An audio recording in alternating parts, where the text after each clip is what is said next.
กับยาซีนเพิ่นกินนี่ที่มันตัดเศร้าเลยนี่เราคนมันกินบัดนี้เราก็แวะคืนเลยเนี่ย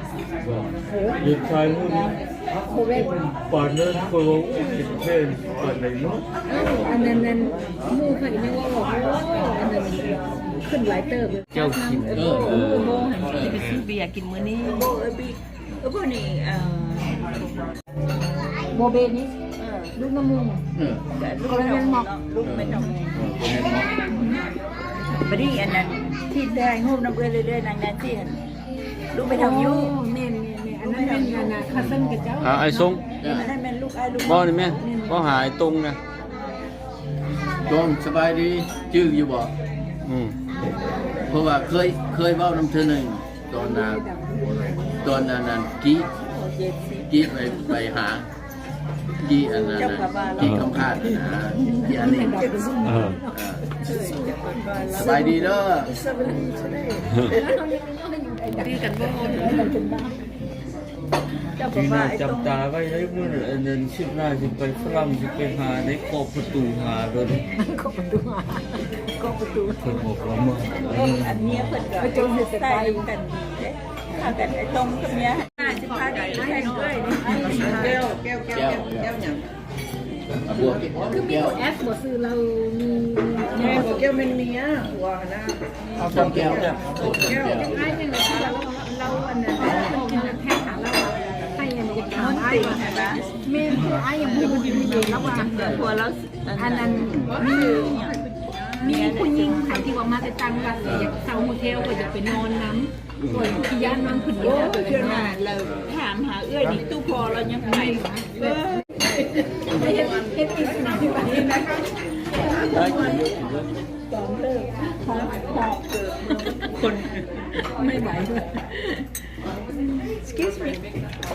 ก็เห็นแต่สมัยเรียนนี่เดินยางบ่ได้ยางดักปักกับ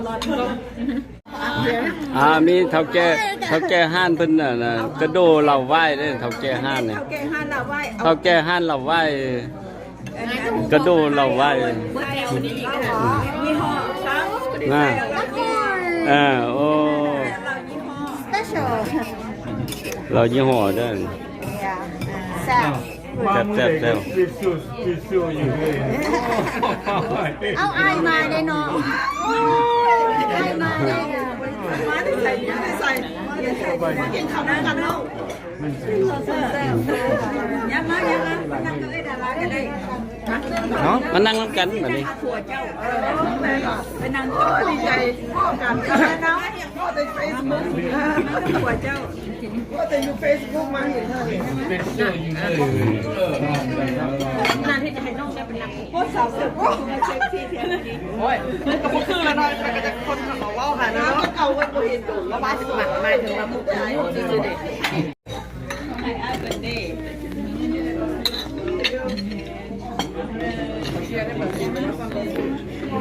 อยู่ว่ามากินไหมกำกินกินเอาสู้ออกมาแล้วกินเอาสู้ออกมาเรื่องต่อไปผู้หญิงน่ะเรียนแม่อันนี้ก่อนเป็นช่วงสงสัยยังไงอันนี้สิถ้าเจ้าได้กินเหล้าอันนี้เจ้าสิติดใจเด้อไม่ได้ติดใจมันจะได้กินญาติน้องโอ้ยนางจอยเคยออกมาเนาะไม่ได้ต้องจะไปจบน้องเอางานนั่นจะเข้า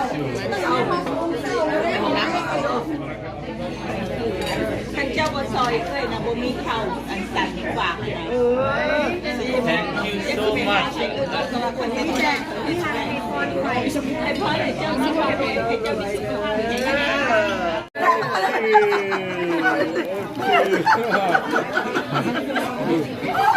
น้องน้องมาพาไปอ่ะแล้ว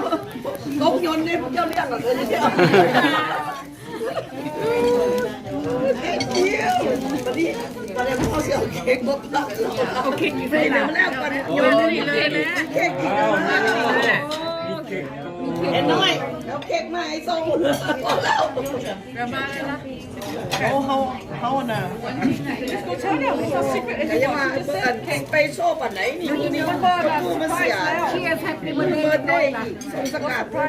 ไปครอบงานใหญ่ฟังกิน ก็เอาหุ้นไปให้เบิ่งก่อนเปิดให้ไปโชว์ตัว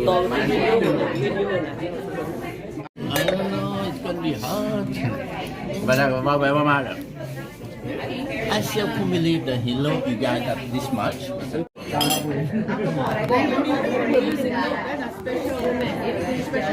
มันบอกว่าเป็นสเปเชียลเลยมันเป็นโน้ตของมิวสิกเนี่ยมันบอกคนบักเพลงเลยนะเวลาอีเทิงกันเปิดเนี่ยเซฟดีกว่า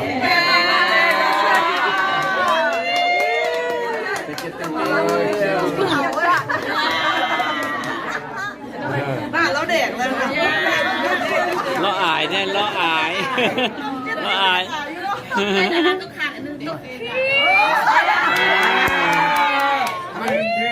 น้ำเบอร์มันใหญ่ ต้องเห็นโครงทางของเพื่อนใจละดีใจละท่านเจสซี่ได้กินคิวโอ้แล้วกินแล้ว กินเฮิงแล้วแซ่บแล้วต้องกินเฮิงเรายังไม่ได้ทำการเขาก็ยังให้ออกเนี่ยแต่สั่งลาเอาสิออกยำได้เพิ่มเงิน2-3 ปีแล้วบอกไงว่าซิกุ๊บได้ยำได้เพิ่ม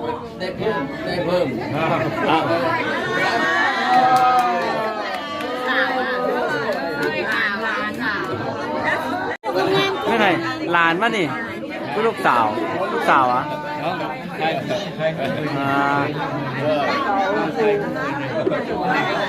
ร้านไปจะได้อยากไทยนำเลย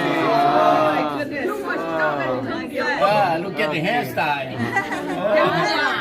โอเค อันนั้น thank you อันไม่ตู้มันเอามันเป็นได้ปะเข้าใจโอ้หลิงข้าวว้าวสูงถ่ายรูปออกมันคนเดียวไปให้แบบอะไรบางแง่